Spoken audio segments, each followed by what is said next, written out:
നീയാണ് ഞാൻ കുറച്ചൊന്നും വേണ്ടി വരടാ ചോറിൽ കൂടാത്തല്ലേ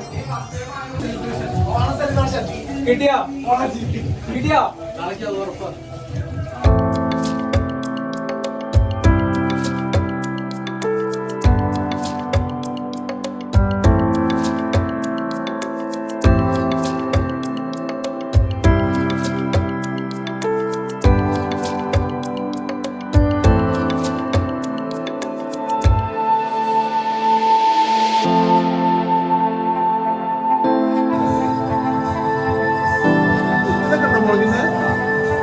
അതെന്താ മുത്ത്